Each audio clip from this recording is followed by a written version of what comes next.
जैसा कि आपको पता है कि नॉर्मल डिलीवरी के दौरान बच्चा वेजाइना यानी योनि मार्ग से बाहर आता है, लेकिन कई बार बच्चे को बाहर आने के लिए थोड़ी और जगह की ज़रूरत होती है, जिसके लिए योनि और गुदा के बीच की जगह, जिसे पेरिनियम कहते हैं, उस एरिया को फैलाने के लिए डॉक्टर चीरा लगाते हैं, जिसे कि एप्सियोटॉमी कहते हैं। दोस्तों, डिलीवरी के दौरान ज़ोर लगाने से अगर पेरिनियम क्षेत्र अपने आप फटता है तो इसे स्पॉन्टेनियस टीयर्स कहते हैं, और डिलीवरी की सुविधा के लिए वह अनियमित रूप से पेरिनियम एरिया को फटने से बचाने के लिए डॉक्टर चीरा लगाते हैं।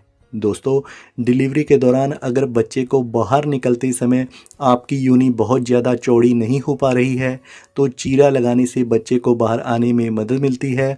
ये कंडीशन उन महिलाओं की डिलीवरी के दौरान पैदा होने की संभावना ज़्यादा होती है जो कि पहली बार मां बनती हैं, और नॉर्मल डिलीवरी के दौरान आमतौर पर लगभग 10 में से 9 महिलाओं में चीरा लगाना पड़ता है।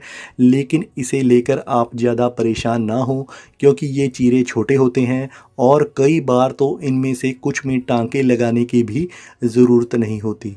दोस्तों, अब बात करते हैं कि नॉर्मल डिलीवरी के दौरान डॉक्टर कौन सी कंडीशन में चीरा लगाते हैं। दोस्तों, नॉर्मल डिलीवरी के दौरान योनि व गुदा की मांसपेशियां फटना बेहद आम है।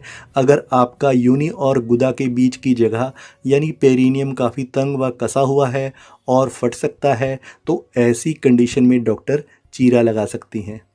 दोस्तों, जैसा कि मैंने पहले बताया कि अगर आप पहली बार नॉर्मल डिलीवरी के द्वारा बच्चे को जन्म दे रही हैं तो उस कंडीशन में भी डॉक्टर ज़रूरत पड़ने पर चीरा लगा सकती हैं। इसके अलावा अगर आपका योनि मार्ग छोटा है और डॉक्टर को लगे कि बच्चे को बाहर निकलते समय कोई परेशानी हो सकती है, बच्चा योनि मार्ग में फंस सकता है, तो उस स्थिति में भी डॉक्टर चीरा लगा सकती हैं। दोस्तों, अगर आपके बच्चे का साइज़ बड़ा है, उसके सिर का साइज़ बड़ा है और डॉक्टर को लगे कि बच्चे को बाहर आते समय परेशानी हो सकती है, तो उस कंडीशन में भी डिलीवरी को आसान बनाने के लिए डॉक्टर चीरा लगा सकती हैं। अगर डिलीवरी के दौरान बच्चे की तबीयत बिगड़ने लगे, बच्चा तनाव में हो, उसे तुरंत बाहर निकालने की ज़रूरत हो, या फिर प्री मैच्योर शिशु हो और उसका जल्दी जन्म करवाना ज़रूरी हो, अगर आप बच्चे को जन्म देने के लिए काफ़ी लंबे समय से ज़ोर लगा रही हों, आप बहुत थक चुकी हों और पुश ना कर पा रही हों, तो ऐसी कंडीशन में ज़रूरत पड़ने पर डॉक्टर चीरा लगा सकती हैं। दोस्तों, ऐसा ज़रूरी नहीं है कि नॉर्मल डिलीवरी के हर मामले में चीरा लगाना ज़रूरी हो, क्योंकि बहुत से मामलों में चीरा लगाने की ज़रूरत नहीं पड़ती। लेकिन अगर डॉक्टर को लगे कि बच्चे को बाहर निकलने में मुश्किल आ सकती है, तो उस कंडीशन में डॉक्टर चीरा लगा सकते हैं।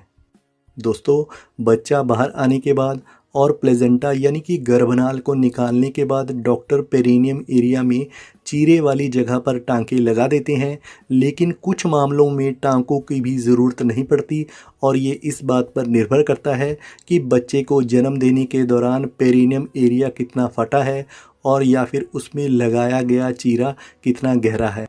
आमतौर पर पेरिनियम एरिया के फटने की 4 डिग्री होती है। दोस्तों, फर्स्ट डिग्री में घाव बहुत छोटा और नॉर्मल होता है, और ये घाव केवल पेरिनियम की स्किन व योनि के मुंह तक ही सीमित होता है और इसमें टांके लगाने की ज़रूरत नहीं होती, और ये बिना टांकों के भी ठीक हो जाता है। सेकंड डिग्री के चीरा थोड़ा गहरा होता है, ये चीरा परत दर परत सिला जाता है। थर्ड डिग्री का चीरा पेरिनियम एरिया की स्किन और मांसपेशियों में गहरा चीरा होता है, और करीब 4% महिलाओं में इस डिग्री का चीरा लगता है। दोस्तों, फोर्थ डिग्री का चीरा सबसे गंभीर प्रकार का चीरा होता है और ये गुदा की मांसपेशियों से भी आगे तक फैला होता है। इस मामले में हमेशा टांकों की ज़रूरत होती है। दोस्तों, पेरिनियम एरिया में कितने टांके लगेंगे, यह उस समय की स्थिति और इस बात पर निर्भर करता है कि चीरा कितना लंबा और गहरा है। लेकिन जैसा कि मैंने पहले बताया कि कुछ मामलों में टांकों की भी ज़रूरत नहीं पड़ती।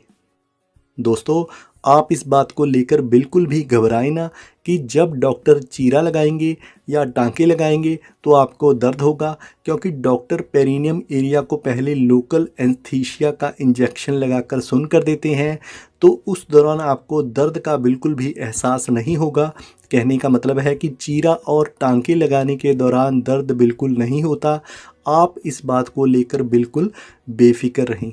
पर डिलीवरी होने के 1.5-2 घंटे बाद थोड़ा सा दर्द महसूस होता है और लगभग 10 से 15 दिन आपको हल्का दर्द महसूस हो सकता है, लेकिन कुछ दिनों में ये टांके स्किन के अंदर ही घुल जाते हैं और इन्हें निकालने की ज़रूरत नहीं होती। अगर आपको आज का वीडियो पसंद आया हो तो चैनल को सब्सक्राइब ज़रूर करें।